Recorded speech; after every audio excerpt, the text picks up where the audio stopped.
इस वीडियो में एक अजीब सा रहस्य बताया है जिससे आप अपने अवचेतन मन की शक्ति को इस्तेमाल करके जिंदगी की बड़ी से बड़ी कठिन सफलता आसानी से प्राप्त कर सकते हैं। कैसे अपने अवचेतन मन की शक्ति को इस्तेमाल करना है, इसकी विधि क्या है, इस विषय पर हम आज एक अद्भुत कहानी आपको सुनाएंगे। तो चलिए कहानी की शुरुआत करते हैं। दोस्तों, हमारा जो चेतन मन होता है उससे करीब 9 गुना अधिक ताकतवर हमारा अचेतन मन होता है। अगर 1 गुना ताकत हमारे चेतन मन के पास है तो इसका अर्थ यह हुआ कि उससे 9 गुना अधिक ताकत हमारे अवचेतन मन के पास है, क्योंकि अवचेतन मन ही हमारे पूरे शरीर को नियंत्रित करता है। चेतन मन हमारे दिमाग का एक हिस्सा है जो हमारे विचारों और भावनाओं से प्रेरित होता है, और हमारा चेतन मन ही तर्क वितर्क करने में हमारी मदद करता है। लेकिन दूसरी तरफ हमारा अवचेतन मन यह तर्क वितर्क नहीं करता, यह उस जानकारी को ग्रहण कर लेता है जो इसे चेतन मन देता है। इसीलिए जैसा हम अपने अवचेतन मन में सोचते हैं वैसे ही हम बनते चले जाते हैं। क्या आपने कभी इन बातों पर विचार किया है कि कोई व्यक्ति दुखी क्यों है और वहीं पर दूसरा व्यक्ति इतना सुखी क्यों है? एक व्यक्ति सुख और समृद्धि से भरा हुआ है, वहीं पर दूसरा व्यक्ति इतना गरीब और दुखी क्यों है? एक व्यक्ति भयभीत और डरा हुआ है, जबकि दूसरा व्यक्ति आस्था और विश्वास से भरा हुआ है। एक व्यक्ति बड़े से महलों में रहता है, वहीं पर दूसरा व्यक्ति गरीब और टूटी फूटी झोपड़ी में रहता है। कोई बहुत सफल है तो कोई असफल। कोई व्यक्ति कुछ ही मेहनत करके सफलता प्राप्त कर लेता है और वहीं पर कोई दूसरा व्यक्ति जीवन भर मेहनत करने के बाद भी असफल ही रह जाता है। तो आखिर इन सब चीजों का कारण क्या है? क्या आपने कभी इन पर विचार करने की कोशिश की है? हमारे जीवन में जो भी अच्छा है वह हमारे अचेतन मन पर निर्भर करता है। अर्थात यदि आप अपने अचेतन मन में यह बात डालेंगे, मेरे साथ जो कुछ भी होगा वह अच्छा होगा, मेरे साथ जो कुछ भी हो रहा है वह अच्छा हो रहा है, और मैं एक दिन कामयाब जरूर बनूंगा, तो आप अवश्य ही अपने जीवन में कामयाब बन जाएंगे। वहीं पर यदि आप अपने अवचेतन मन में बुरी बुरी बातें डालेंगे, अर्थात नकारात्मक बातें कहेंगे, तो आपके जीवन में केवल नकारात्मकता ही भर जाएगी और आपके साथ कुछ भी अच्छा नहीं होगा। आप जहां जाएंगे वहां पर आपके हाथ केवल असफलता ही लगेगी। आप हमेशा निराश और परेशान ही रहेंगे, लेकिन उनका हल आपको कभी नहीं मिल पाएगा। इसलिए यदि आप भी अपने मन को अच्छी तरह से जानना चाहते हैं, वो सेवा काम करवाना चाहते हैं जो आप चाहते हैं, उसे अपने नियंत्रण में रखना चाहते हैं, तो इस वीडियो को अंत तक जरूर देखिएगा, क्योंकि इस वीडियो में आपको ऐसी महत्वपूर्ण जानकारियां मिलेगी जिसकी मदद से आप अपना जीवन अच्छे से जी सकते हैं। आप जो चाहें उसे हासिल कर सकते हैं। आप जिस भी लक्ष्य को प्राप्त करना चाहते हैं उसे आप प्राप्त कर सकते हैं। आज की इस वीडियो में हम यह जानने वाले हैं कि आखिर चेतन मन और अवचेतन मन में मुख्य अंतर क्या है और वह किस तरह से काम करता है, और हम अपने अचेतन मन में अच्छी बातें किस प्रकार से डाल सकते हैं जिससे हमारा जीवन परिवर्तित हो सके, हम सफलता की ओर आगे बढ़ सके। बहुत समय पहले की बात है, एक नगर में एक बहुत ही प्रसिद्ध गुरु रहा करते थे। उनकी ख्याति दूर दूर तक फैली हुई थी। उनके आश्रम में उनके कई शिष्य भी थे। एक दिन संध्या के वक्त वह गुरुवर अपने सभी शिष्यों को बुलाकर उन्हें उपदेश दे रहे थे। वे कह रहे थे, शिष्यों, हमारा मस्तिष्क 2 भागों में विभाजित है, चेतन मन और अवचेतन मन। चेतन मन हमारे मस्तिष्क का पहरेदार है, वहीं पर अवचेतन मन हमारा मालिक है। उन गुरु की आवाज सुनकर एक शिष्य खड़ा हुआ और वह उन गुरु से कहता है गुरुदेव, आप क्या कहना चाहते हैं? आप कहीं ये तो नहीं कह रहे कि हमारे भीतर कोई और है जो हमें चला रहा है, जो हमारी सारी क्रियाओं पर नजर रखे हुए हैं? इस पर गुरुवर उस शिष्य को मुस्कुराते हुए कहते हैं, भंते, मैं तुम्हें एक छोटी सी कहानी सुनाता हूं। इस कहानी में तुम्हें तुम्हारे सवालों का जवाब मिल जाएगा। इस कहानी को ध्यानपूर्वक सुनना और इसे समझने का प्रयास करना। आगे गुरुवर कहानी बताते हुए कहते हैं, बहुत समय पहले की बात है। एक नगर में एक बहुत ही धनी सेठ रहा करता था और उसकी एक बड़ी सी हवेली भी थी। उसकी हवेली के द्वार पर हमेशा एक पहरेदार तैनात रहता था, और हवेली में जब भी कोई उपद्रव होता, कोई शोर शराबा होता या लड़ाई झगड़े होते, तो उसकी आवाज चारों ओर गूंजने लगती, और उस आवाज को सुनकर आसपास के पड़ोसी भी उस महल के पास आते और उस पहरेदार को खूब समझाने की कोशिश करते और कहते, देखो, तुम्हारी हवेली से बहुत सारी आवाजें आती हैं, लड़ाई झगड़े होते रहते हैं, जिससे हमारे घर की शांति भंग हो जाती है। कृपया करके लड़ाई झगड़े को बंद करो। आखिर इस शोर शराबे में क्या रखा हुआ है? इस तरह से लड़ाई झगड़े करके तुम अपना जीवन कैसे शांति से बिता सकते हो? इस पर वह पहरेदार जवाब देते हुए कहता है, देखो भाई, मैं जानता हूं कि लड़ाई झगड़े करना बुरी बात है, शोर शराबा करना बुरी बात है, लेकिन मैं क्या करूं? मैं भी इससे बहुत परेशान हूं। जो भी लड़ाइयां होती हैं वह हवेली में होती है, इससे मेरी भी शांति भंग होती है। लेकिन आप मुझे क्यों समझा रहे हैं?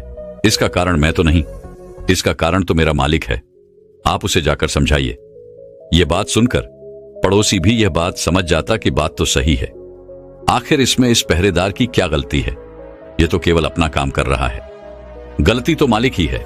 वह उपद्रव करता है, वह शोर शराबे करता है, वह लड़ाई झगड़े करता है, और जब भी उसे यह सब करने का मन होता है तो वह हवेली के बाहर आता है और उपद्रव करके वह वापस हवेली में जाकर बैठ जाता है।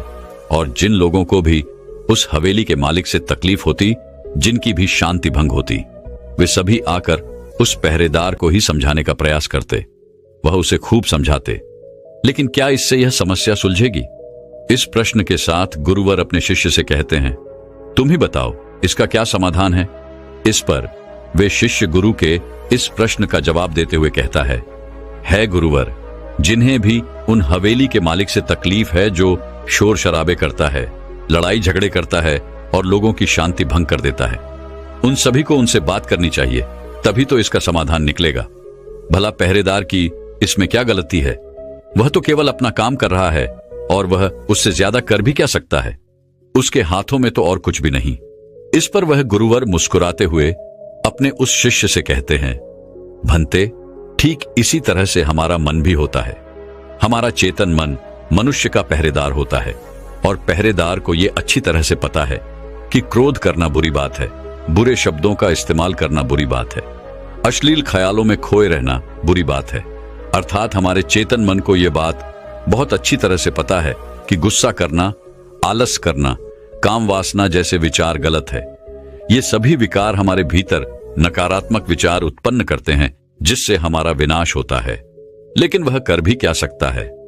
वह चीज उसके हाथों में है ही नहीं, क्योंकि वह चीज वह कर ही नहीं रहा। ये तो वह अंदर बैठा मालिक कर रहा है, अर्थात हमारा अवचेतन मन, जो हमसे कोई भी कार्य बहुत ही आसानी से करवा लेता है। और ये सभी बातें हम में से हर सभी अच्छी तरह से जानते हैं, और हमें ऐसा लगता भी है कि हम अच्छी तरह से समझ चुके हैं, जैसे कि वह पहरेदार समझता है। लेकिन वास्तविकता में तो इससे हमारे जीवन पर कोई भी बुनियादी फर्क नहीं पड़ता। आगे वह गुरु उस शिष्य से कहते हैं, भंते, तुमने भी अपने आप को कई बार यह समझाने की कोशिश की होगी कि मुझे सुबह सही समय पर उठना है, आश्रम की साफ सफाई करनी है, भिक्षा मांगने जाना है, और रात को आने के बाद मुझे ध्यान भी करना है। लेकिन क्या इससे कोई फर्क पड़ा? इसका जवाब देते हुए वे शिष्य कहता है, नहीं, बिल्कुल नहीं।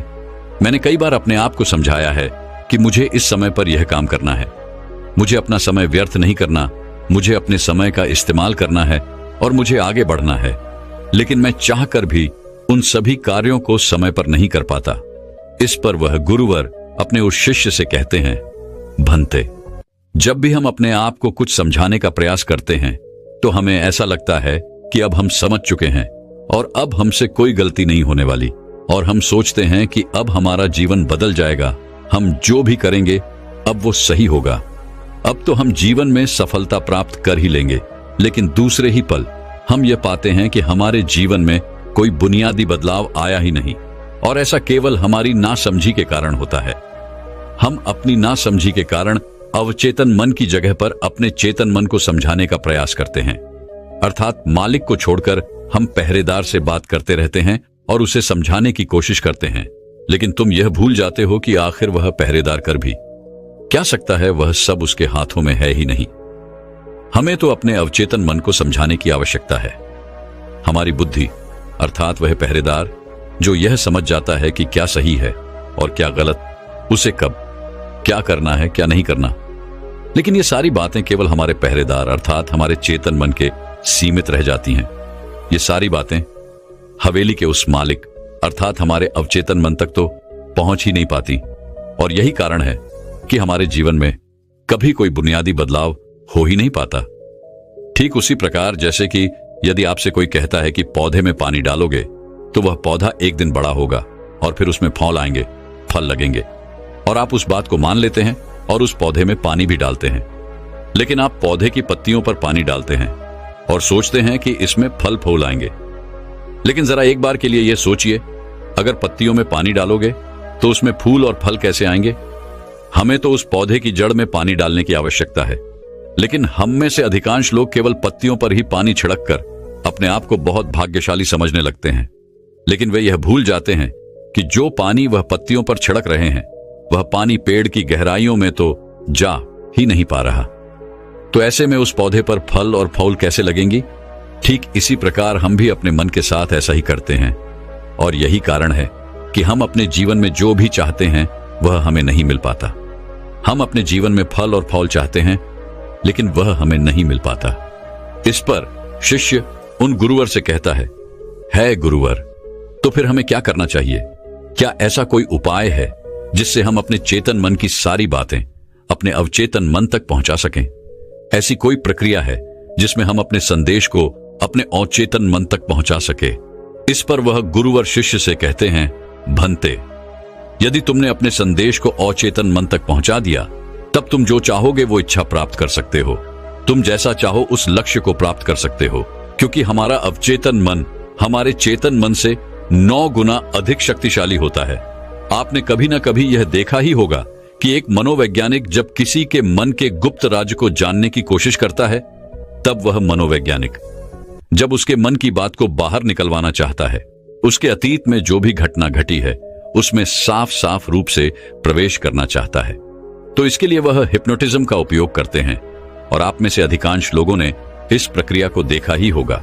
इस प्रक्रिया का प्रयोग करके मन की सारी सूचनाएं अपने आप ही बाहर निकलती हैं। इस प्रकार किसी के भी मन को काबू में करके हम उससे जो चाहे वो कार्य करवा सकते हैं। हाँ, अब आपके मन में यह भी प्रश्न उठ रहा होगा कि शायद वो सभी हमारे अवचेतन मन की चाल को समझते हैं, वह इसे अच्छी तरह से जानते हैं कि उसे किस तरह से अपने काबू में किया जाता है। तो इसका जवाब बड़ा ही सीधा और सरल है, और इसका जवाब है हाँ, क्योंकि उन्होंने इसके ऊपर कई बार प्रयोग किया होता है और वह इसमें इतने निपुण हो जाते हैं कि वह किसी भी दूसरे मन पर अपना काबू कर सकते हैं। और अगर आप भी अपने अवचेतन मन की बात को समझते हैं, अपने मन की चाल को समझते हैं, तो आप भी अपने ही नहीं बल्कि किसी दूसरे के मन को भी वश में कर सकते हैं।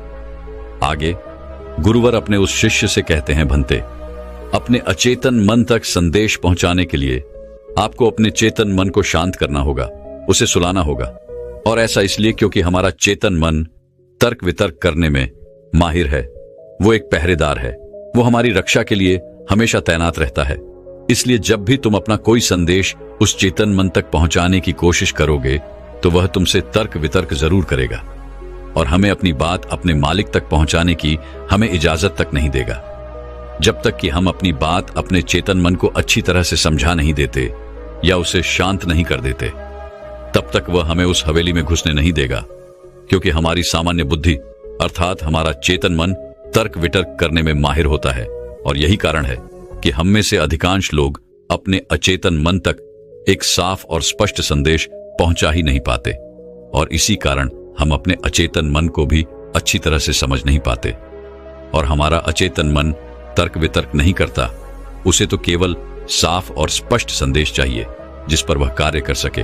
और उस तक हम साफ और स्पष्ट संदेश तभी पहुंचा सकते हैं जब हमारा मन पूरी तरह से शांत रहेगा, जब हमारे मन में और कोई विचार नहीं होंगे। और यही कारण है कि जब एक मनोवैज्ञानिक किसी के मन पर प्रयोग करता है, उसके मन को काबू करने की कोशिश करता है, उससे मनचाही बात निकलवाने की कोशिश करता है, तो सबसे पहले वह उसके चेतन मन को ही सुनाता है।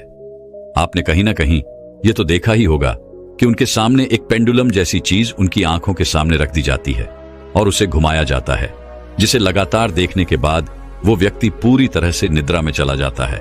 और इस कारण उसका चेतन मन पूरी तरह से शांत हो जाता है। और जब उसका पहरेदार पूरी तरह से सो जाता है और उसके पास तर्क वितर्क करने के लिए कोई नहीं बचता, तब वह वैज्ञानिक आसानी से उस हवेली में जाता है और उस मालिक से जी भर के बातें करता है। जो बातें वह चाहता है वह बातें वह उससे निकलवा देता है। तिबेट के एक महान दार्शनिक ने कहा था कि अगर बात समझ में आ जाए तो आपका जीवन परिवर्तित हो जाता है। लेकिन उन्होंने वह बात उस समय के लोगों के लिए कही थी क्योंकि उस समय तिब्बत और बाकी दुनिया के लोग बहुत सरल हुआ करते थे। उनका मन बहुत साफ हुआ करता था और उनको जो भी बातें बताई जाती थी वह उन बातों को बड़ी शांतिपूर्वक सुनते और समझते थे। उस समय कोई भी तर्क वितर्क नहीं करता था, और जब कोई व्यक्ति तर्क वितर्क करने में माहिर होता था तो वह उसे तर्क वितर्क करने देते और शांति से केवल उसकी बातें सुनते। जब तक कि व्यक्ति तर्क अभितर्क वितर्क करके थक न जाए तो वह गुरु के पास वापस आता है और उनसे कहता है गुरुवर, मैं अब तर्क वितर्क करके थक चुका हूं, लेकिन उससे मुझे कुछ भी हासिल नहीं हुआ। कृपया करके अपना कोई मार्ग बताइए। आप मुझे अपने तरीके से समझाए, अब मैं उसमें कोई भी अवरोध उत्पन्न नहीं करूंगा। ठीक इसी प्रकार से हमारी बुद्धि भी काम करती है। जब हमारा मस्तिष्क तर्क वितर्क करके थक जाता है तब उसे इस बात का एहसास होता है कि तर्क वितर्क करके उसे कुछ भी हासिल नहीं होने वाला, और उस समय तक उसे कुछ भी समझ में नहीं आएगा। दोस्तों, महात्मा बुद्ध अपनी बातों को 3 बार दोहराया करते थे, और यदि कोई बात आपसे 3 बार कही जाए तो क्या आप उस बात को सुन पाएंगे? मान लीजिए आप किसी चिकित्सक के पास जाते हैं और वह चिकित्सक आपसे 1 बार कहता है कि आप ठीक हैं, आपको कुछ नहीं हुआ, तो ये बात आप सुन लेते हैं और आपको यह बात समझ में आ जाती है कि मैं ठीक हूं और मुझे कुछ भी नहीं हुआ। लेकिन अगर वही चिकित्सक आपसे बार बार वही बात कहे, बार बार वह वही बात दोहराए, तो क्या आपको क्रोध नहीं आएगा? आप यही कहेंगे कि हाँ, मुझे वह बात समझ में आ चुकी है। आप बार बार एक ही बात क्यों दोहरा रहे हैं? मैं समझ चुका हूं कि मैं बीमार नहीं हूं और मुझे कुछ नहीं हुआ, तो इसको बार बार दोहराने से क्या फायदा? लेकिन वास्तविकता तो यह है कि जब हम किसी बात को बार बार दोहराते हैं तो उससे हमारा चेतन मन ऊब जाता है, और बार बार उस बात को सुनने से हमारा चेतन मन उस बात पर ध्यान नहीं देता। और यही वह वक्त होता है जब हमारी बात हमारे अवचेतन मन तक पहुंचती है। और जब आपकी बात आपके अवचेतन मन तक पहुंच जाए तो यकीन मानिए कि तब कुछ भी संभव है। फिर चाहे आप कोई अपने जीवन में बड़ा लक्ष्य प्राप्त करना चाहते हो या फिर अपना स्वास्थ्य सुधारना चाहते हो, सब कुछ संभव हो जाएगा। दोस्तों, आपने कभी ना कभी यह किस्सा तो सुना ही होगा। एक प्लेन क्रैश हो गया था और उस प्लेन का जो पायलट था उसकी प्लेन से गिरने की वजह से शरीर की सारी हड्डियां टूट चुकी थी, और जब उसे अस्पताल में भर्ती किया गया तो उसे हिला डुला भी नहीं जा रहा था। डॉक्टरों ने भी यह जवाब दे दिया था कि तुम ठीक नहीं हो सकती और तुम्हारी हड्डियों को फिर से जोड़ पाना लगभग नामुमकिन है। लेकिन वह व्यक्ति जीना चाहता था। उसने अपने अवचेतन मन में जबरदस्ती यह बात डाली कि मैं ठीक हो सकता हूं, मैं ठीक हो सकता हूं, और यकीन मानिए कि वह व्यक्ति सच कुछ ठीक हो गया। वह अपने पैरों पर चलकर अपने घर गया। ऐसा केवल हमारे अचेतन मन की शक्तियों के कारण होता है।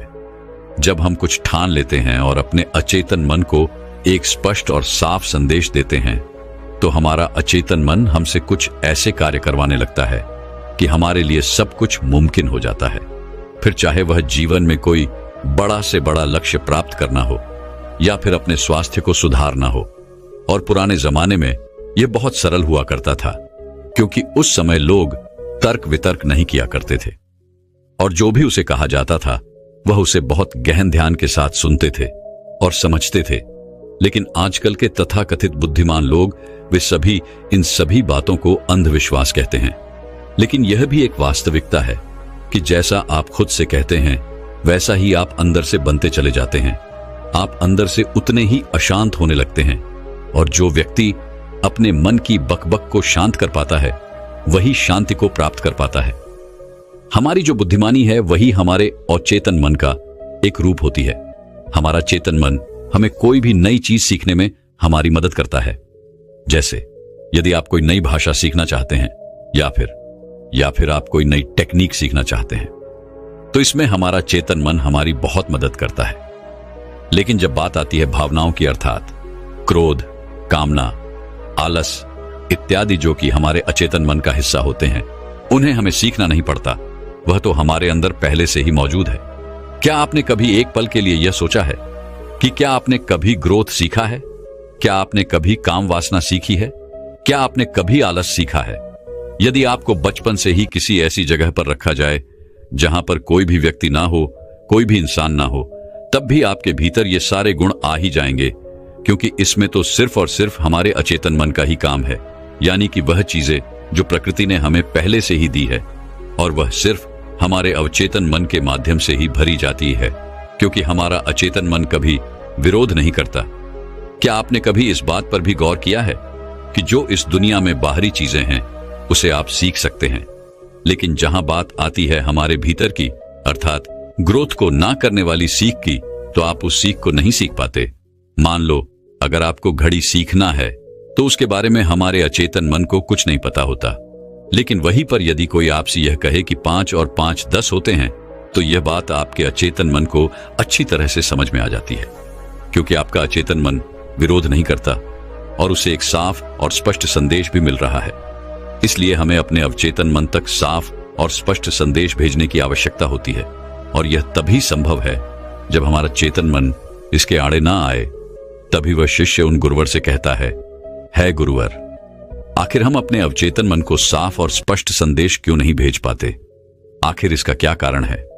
इसका जवाब देते हुए वे गुरु शिष्य से कहते हैं, भंते, इसका पहला कारण यह है कि जब भी हम अपने अवचेतन मन में कोई सूचना पहुंचाने की कोशिश करते हैं तो हमारा चेतन मन पहले उससे तर्क वितर्क करता है।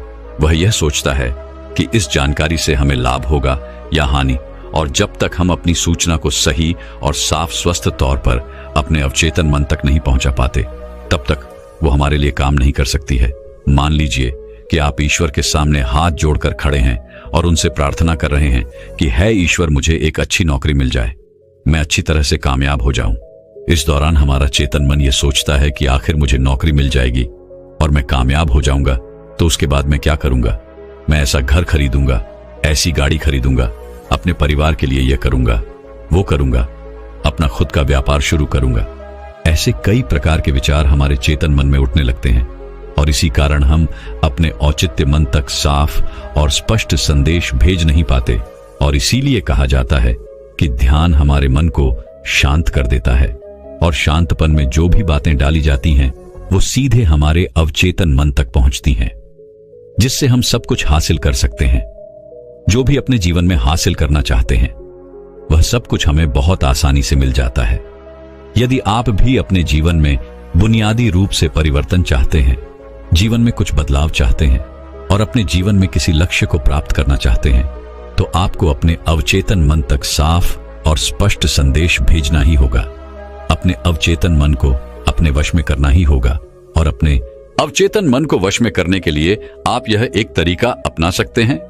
अगर आपको कोई चीज पानी है तो आपको उस चीज को मंत्र की तरह मन में दोहराना होगा, और ऐसा आपको करीब 28 दिन तक करना होगा।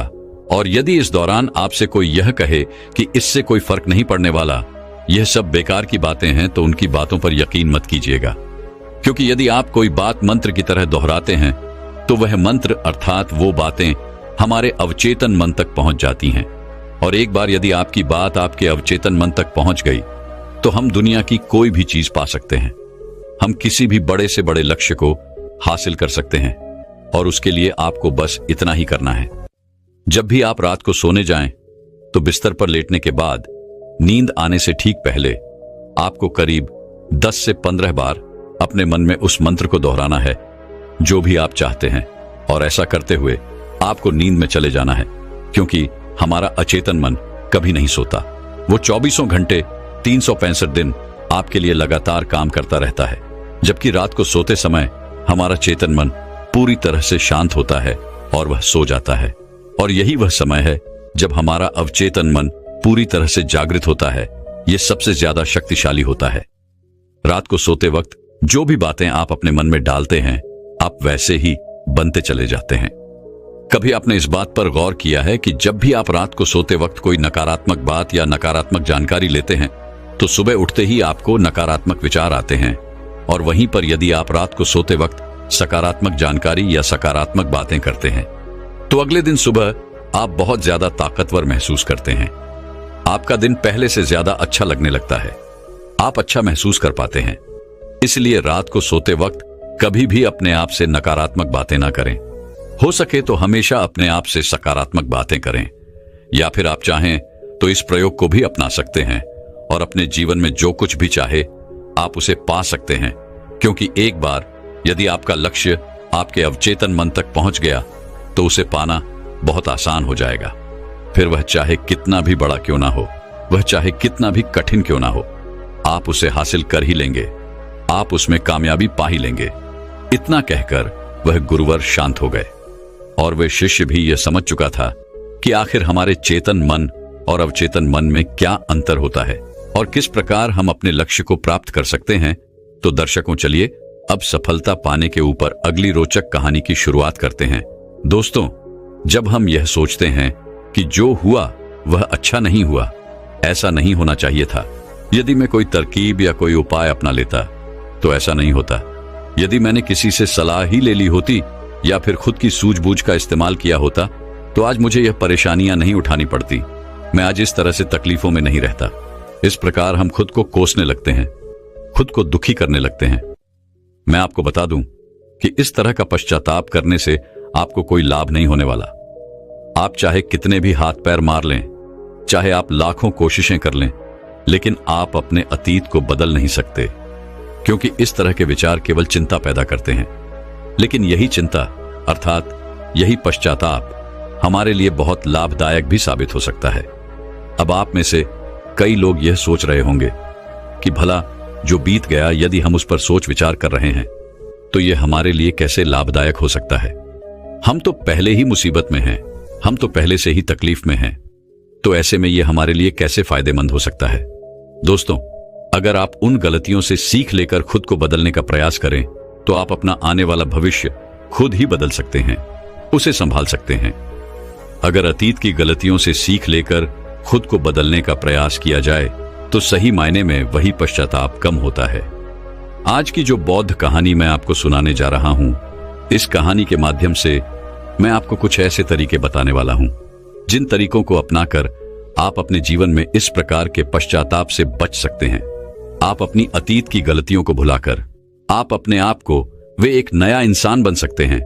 जो लोग खुद पर संदेह करते हैं, जो अपने ही विचारों में उलझे रहते हैं, जिन्हें उनकी अतीत की गलतियां परेशान करती रहती हैं, उनके लिए यह एक वरदान साबित हो सकता है।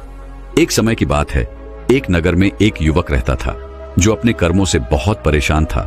उसने 30 साल कड़ी मेहनत की, लेकिन उसके बाद भी उसे अपने कर्मों का फल नहीं मिला, जिस कारण वह अंदर से बहुत निराश हो चुका था। वह अंदर से पूरी तरह से टूट चुका था, जिस कारण उसने संन्यास ग्रहण कर लिया। उसने सोचा कि मैं अपने संसारी जीवन में तो कुछ न कर सका, लेकिन मैं अपने सन्यासी जीवन में अवश्य कुछ न कुछ प्राप्त करके ही रहूंगा।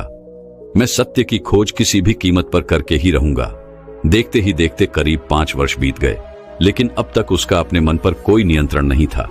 जब भी वह भिक्षा मांगने किसी नगर में जाता और वहां पर यदि उसकी नजर किसी सुंदर स्त्री पर पड़ जाती तो उसके मन में कामुक विचार उठने लगते थे, और जब भी वह शांत होता और अकेले कहीं पर बैठता तो उसे खुद पर क्रोध आता, उसे खुद पर पश्चाताप होता, और तब वह यह सोचता कि आखिर मैं सन्यासी क्यों बन गया जब मैं अपने मन पर नियंत्रण ही नहीं पा सकता। तो मेरे इस सन्यासी जीवन का क्या फायदा? इससे तो अच्छा होता कि मैं किसी अच्छी और सुंदर स्त्री से विवाह कर लेता, पैसे कमाता और अपना घर परिवार संभालता। हो सकता था कि मेरे अपने बच्चे भी होते, लेकिन मैं भी कितना बेवकूफ हूं। मैंने अपने सारे सुख त्याग दिए और ना जाने क्यों मैं इन जंगलों में आ गया, ना जाने क्यों मैंने सन्यास ग्रहण कर लिया। इसी प्रकार के कई सारे विचार उसके मन में उठने लगे थे, और इन्हीं विचारों के कारण उसके मन में नकारात्मकता पैदा होने लगी थी, जिस कारण वह छोटी छोटी बातों पर क्रोधित हो जाता। वह अपने आप को कोसने लगता। जब भी वह किसी सफल सन्यासी को देखता तो उसके मन में जलन पैदा होने लगती, और वह उन्हें नीचा दिखाने के लिए हर मुमकिन प्रयास भी करता। इसी प्रकार के कई तरह तरह के विचार उसे परेशान करने लगे थे, और अब वह और भी ज्यादा चिंतित रहने लगा था। उसने खाना पीना पूरी तरह से छोड़ दिया था। एक दिन रात्रि के वक्त वह आश्रम के बाहर बैठकर रो रहा था, और रोते रोते उसने यह तय किया कि वह अपना जीवन समाप्त कर देगा। यह सोचकर वह आश्रम से निकल पड़ा और एक पहाड़ की चोटी पर जाकर खड़ा हो गया। रोते रोते वह यह सोच रहा था कि मैं चाहकर भी अब अपनी पुरानी जिंदगी में वापस नहीं लौट सकता, क्योंकि मैंने सबके सामने सन्यास ग्रहण किया है, और एक बार सन्यास ग्रहण करने के बाद इंसान का घर परिवार सब कुछ छूट जाता है। ऐसा सोचता हुआ वह उस पहाड़ से नीचे की ओर देख रहा था। उसकी आंखों से आंसू बह रहे थे, लेकिन अब भी उसके मन में तरह तरह के विचार उत्पन्न हो रहे थे। वह अब भी यही सोच रहा था कि यदि मैंने अपने जीवन में सही निर्णय लिए होते तो आज मुझे ये दिन न देखना पड़ता। रोते हुए अपने कदम आगे बढ़ाने ही वाला था कि तभी उसे एक आवाज सुनाई दी। कोई उससे चिल्लाकर यह कह रहा था, भंते रुक जाओ, जहां छोड़कर जा रहे हो वापस वहीं से शुरुआत करनी पड़ेगी, इसलिए एक बार फिर सोच लो। यह आवाज सुनकर वह सन्यासी रुक गया। उसने पीछे मुड़कर यहां वहां देखा, लेकिन उसे वहां पर कोई भी दिखाई नहीं दिया। तभी उसने जोर से चिल्लाकर कहा, कौन हो तू?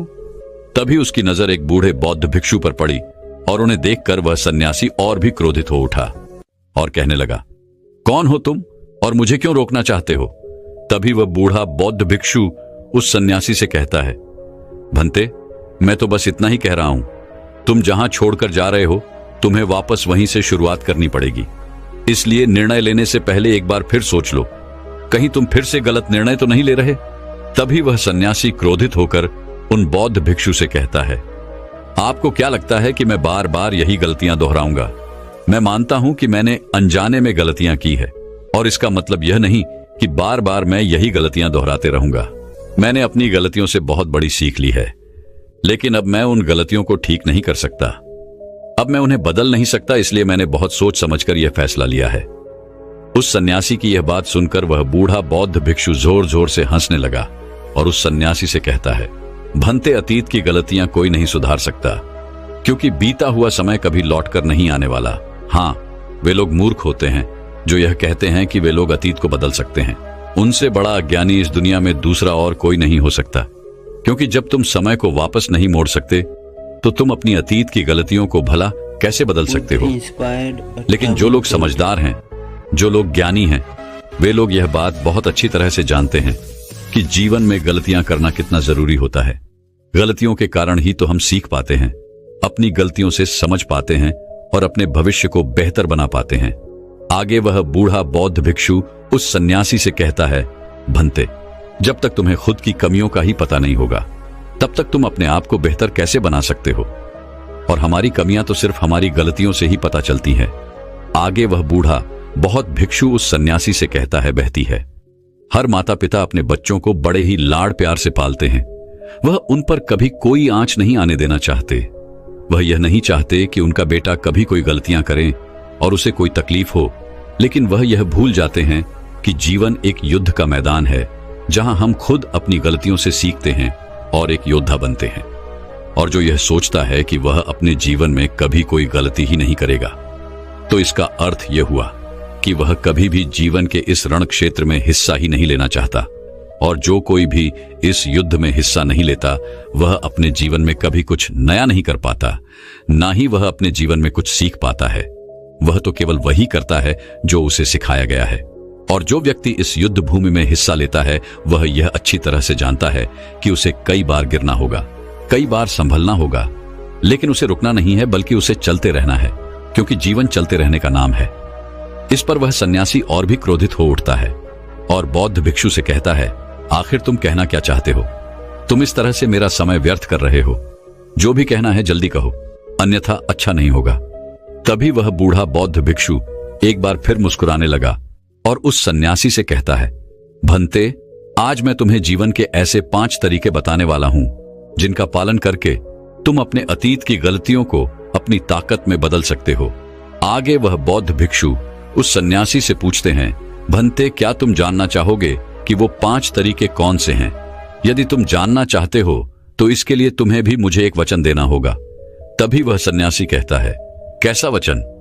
तभी वह बूढ़ा बौद्ध भिक्षु बड़े ही प्रेम से उस सन्यासी से कहता है, बस इतना ही कि तुम अपने मन से आत्महत्या का ख्याल निकाल दोगे। सिर्फ तभी मैं तुम्हें यह 5 बातें बताऊंगा, अन्यथा तुम अपने फैसले पर अटल रह सकते हो। लेकिन याद रखना कि जो गलतियां तुमने पहले दोहराई हैं, हो सकता है कि इस बार भी तुम वही गलती कर रहे हो।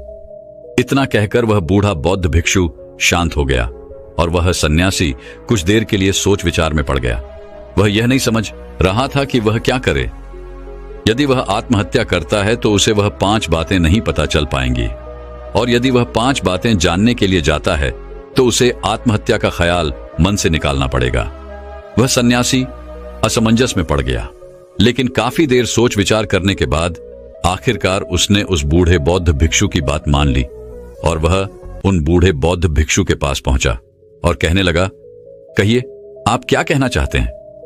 तभी वह बूढ़ा बौद्ध भिक्षु उस सन्यासी से पहली बात बताते हुए कहता है, भंते, सबसे पहले तो तुम यह जान लो कि अतीत में जो भी तुमसे गलतियां हुई है वह किसके कारण हुई, उसके पीछे का क्या कारण था, क्योंकि कोई भी गलती करने के पीछे कुछ मुख्य कारण अवश्य होते हैं। तुम्हें सबसे पहले उन कारणों को पहचानना होगा। वह कारण या तो कोई मजबूरी हो सकते हैं या कोई इंसान हो सकता है जिसके कारण तुमने वो सारी गलतियां की, या फिर हो सकता है कि तुमने वो गलतियां केवल अपने स्वार्थ के लिए की हो। तुम्हें उन कारणों को पहचानना होगा। यदि तुम्हें किसी से धोखा मिला तो क्यों मिला? क्या तुमने कभी इसके ऊपर विचार किया है? क्योंकि शायद तुमने उस पर हद से ज्यादा विश्वास किया होगा। एक बार यदि तुमने उस कारण को पकड़ लिया और उसे जान लिया तो तुम यह समझ पाओगे कि तुमने कहां कमी रह गई, तुमने कहां पर गलती की, और एक बार यदि तुम अपनी गलती को समझ जाओगे तो तुम उसे सुधार भी सकते हो ताकि वैसी गलती भविष्य में तुमसे दोबारा ना घटे। आगे वह बूढ़ा बौद्ध भिक्षु उस सन्यासी से कहता है, गलतियां हमें दुख नहीं देती। दुख हमें तब होता है जब हम अपनी गलतियों को बार बार दोहराते हैं, जब हमें इस बात का एहसास होता है कि शायद हम अपनी गलती को अब सुधार नहीं सकते और शायद हमारे भीतर अब उतना आत्मबल नहीं बचा कि हम उन गलतियों से सीखकर उन्हें सुधार सकें। जब हमें खुद पर संदेह होने लगता है, खुद पर संशय होने लगता है, तब हमें पीड़ा होती है। किंतु एक बार, केवल एक बार यदि तुम यह समझ जाओ कि गलती करके जब हम उससे सीख लेते हैं और उस गलती को सुधारने का हर मुमकिन प्रयास करते हैं तो हमारे भीतर एक विश्वास जाग उठता है और फिर हमें कभी कोई दुख नहीं परेशान करता। इसलिए हमें किसी भी गलती के पीछे का कारण जानना बहुत आवश्यक होता है, और इसके लिए तुम चाहो तो खाली बैठकर चिंतन कर सकते हो। यह इतना मुश्किल भी नहीं है। एक बार अगर उस गलती के पीछे की वजह तुम्हें समझ में आ जाए तब दूसरा तरीका काम आता है। जब हम गलती के पीछे की वजह को जान जाते हैं, उसे समझ जाते हैं, तो उसके बाद हमें खुद से एक सवाल करना चाहिए, और वह सवाल यह है कि गलती करने से पहले हम कैसे इंसान थे, और यह गलती करने के बाद हमारे अंदर क्या परिवर्तन हुआ है। क्या हमने अपनी गलती से कोई सीख ली है या नहीं, और यदि सीख ली तो फिर हमने अपने बारे में क्या जाना। आगे वह बूढ़ा बौद्ध भिक्षु उस सन्यासी से कहता है, भंते, यदि तुम इस प्रकार खुद से सवाल करोगे तो तुम पाओगे कि तुम्हारे जीवन में कुछ नए अनुभव जुड़ गए हैं, और यह अनुभव ही तुम्हें आगे ले जाएंगे, क्योंकि यह जीवन में आगे बढ़ने के लिए तुम्हारी बहुत मदद करेंगे। तुमने देखा होगा कि जब किसी को जीवन में धोखा मिलता है तो अधिकांश लोग केवल यह सोचते हैं कि आखिर इसमें हमारी क्या गलती थी, लेकिन वह इस वास्तविकता को नहीं देख पाते कि आखिर तुम्हें धोखा मिला है तो क्यों मिला। क्योंकि आप एक संवेदनशील इंसान हैं, और जब आप ज्यादा संवेदनशील हो जाते हैं तो ऐसी स्थिति में आपकी संवेदनशीलता ही आपके धोखे का कारण बनती है, और यही आपकी गलती है। और जब आपको अपनी गलती के बारे में पता चल गया तो आपने यह भी सीख लिया कि आपकी गलती थी अधिक संवेदनशीलता। आपने अपने बारे में कुछ नया अनुभव प्राप्त किया। अगर तुम एक बार अपने बारे में निरीक्षण करना शुरू करोगे तो अपने बारे में तुम्हें बहुत सी अद्भुत बातें पता चलेंगी, और तब तुम खुद ही आश्चर्यचकित हो जाओगी, क्योंकि तुम खुद के बारे में और अधिक जानने लगोगे। इसलिए खुद का निरीक्षण करना अति आवश्यक है। आगे वह बूढ़ा बौद्ध भिक्षु उस सन्यासी से तीसरी आदत बताते हुए कहता है, तीसरे तरीके में हम खुद से संकल्प करते हैं। हम यह दृढ़ संकल्प बना लेते हैं कि हम भविष्य में दोबारा यह गलती नहीं दोहराने वाले। हाँ, हमसे कुछ नई गलतियां आवश्यक होंगी, लेकिन ये गलतियां हम जीवन में कभी नहीं दोहराएंगे। आगे वो बूढ़ा बहुत बिच्छू पोष सन्यासी से कहता है, बनते, इस संसार में 3 प्रकार के लोग होते हैं। एक वो जो दूसरों की गलतियों से सीखते हैं, दूसरे वो जो खुद की गलतियों से सीखते हैं, और तीसरे वो जो गलतियां करते ही रहते हैं लेकिन कभी अपनी गलतियों से सीख नहीं पाते। तुमने भिन्न भिन्न प्रकार की नदियों को तो देखा ही होगा। नदियों का अर्थ तभी निकलता है जब वो अलग अलग जगह से होकर गुजरती है। अगर वही नदी एक जगह पर ठहर जाए तो क्या वह नदी कहलाएगी? इसी प्रकार एक इंसान का जीवन भी नई नई गलतियां करने के लिए बना है। इसलिए एक बार जो तुमने गलती कर दी उसके लिए दृढ़ संकल्पित हो जाओ कि तुम जीवन में वो गलतियां कभी नहीं दोहराओगे। हाँ, हो सकता है कि तुमसे कोई नई गलतियां हो, लेकिन यदि तुम बार बार वही गलतियां दोहराते हो तो तुम मूर्ख हो। ऐसी अवस्था में तुम में और किसी जानवर में कोई फर्क नहीं रह जाएगा। आगे वह बौद्ध भिक्षु उस सन्यासी को चौथा तरीका बताते हुए कहते हैं, भंते, कई बार तो हमें पहले से ही अपनी गलतियों के होने का एहसास हो जाता है। गलतियां होने से पहले ही हमें उसका आभास हो जाता है कि हमसे गलतियां होने वाली हैं। इसलिए अगर गलती होने से पहले आपको एहसास हो रहा है तो आप बहुत खुशकिस्मत है और आप उस गलती को होने से रोक सकते हैं। आपने कभी ना कभी इन संकेतों को महसूस किया होगा, क्योंकि यह ब्रह्मांड हमें संकेत देता है। लेकिन फिर भी हम में से अधिकांश लोग इन बातों को नजरअंदाज कर देते हैं, जिसका परिणाम हमें बाद में भविष्य में भोगना पड़ता है। लेकिन जैसे जैसे आप अपने इन अतीत की गलतियों से सीखने लगते हैं तो आपका अनुभव बढ़ने लगता है, जीवन के बारे में समझ पैदा होने लगती है, और जब हमारी समझ बढ़ने लगती है तो गलतियों को होने से रोका भी जा सकता है। इसलिए बुद्धिमानी का इस्तेमाल करें, चिंतन करिए कि आप जो भी काम करने जा रहे हैं आखिर उसका परिणाम क्या हो सकता है। कहीं वह काम कोई गलती तो नहीं कहलाएगा। इसी तरह से एक मनुष्य जीवन के परिपक्वों में बांटा जाता है और इसी से आपका विकास होता है, और हम सभी को इस राह से होकर गुजरना ही पड़ता है, अन्यथा हमारा जीवन वहीं पर ठहर जाएगा। हम कभी भी आगे नहीं बढ़ पाएंगे।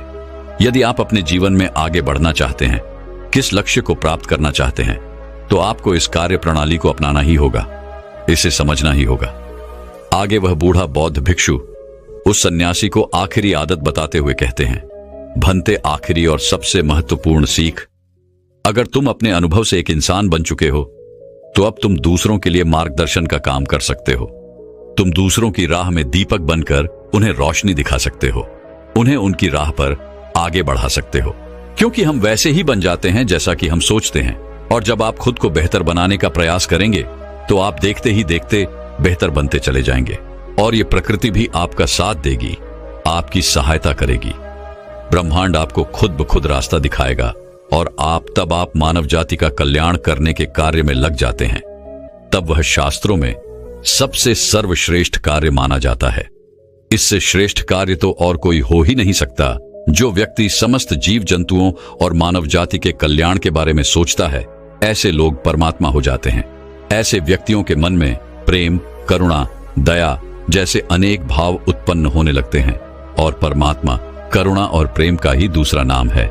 इतना कहकर वह बूढ़ा बौद्ध भिक्षु शांत हो गया, और उस सन्यासी को भी अपनी गलती का एहसास हो गया। अब उसकी आंखों में खुशी की आंसू थे। वह उन बौद्ध भिक्षु के चरणों में जा गिरा और उन बूढ़े बौद्ध भिक्षु से कहता है गुरुवर, ऐसा निर्मल और जीवन का सार्थक ज्ञान पाकर मैं धन्य हो गया। आपने जो कुछ भी मुझसे कहा है उसे मैं अपने जीवन में जरूर अपनाऊंगा, और मैं भी अपने जीवन को सार्थक बनाकर दिखाऊंगा। इतना कहकर उसने उन बौद्ध भिक्षु को प्रणाम किया और वापस अपने आश्रम लौट गया। दोस्तों, मैं उम्मीद करता हूं कि यह कहानी सुनने से आपके जीवन में अच्छे बदलाव आए होंगे। आपको इस वीडियो से क्या सीखने मिला, ये कमेंट करके जरूर बताएं, और अपने परिवार, दोस्तों या आपके करीबी इंसान के साथ ये कहानी शेयर करके उन्हें भी इस ज्ञान से परिचित करवाएं। बाकी अगर आपको यह वीडियो दिल से अच्छी लगी हो तभी इस वीडियो को लाइक कर देना, और आपने अब तक इस चैनल को सब्सक्राइब न किया हो तो चैनल को सब्सक्राइब भी जरूर कर देना। आपका हर दिन शुभ हो और खुशियों से आपका जीवन भरा रहे। धन्यवाद। नमो बुद्धाय।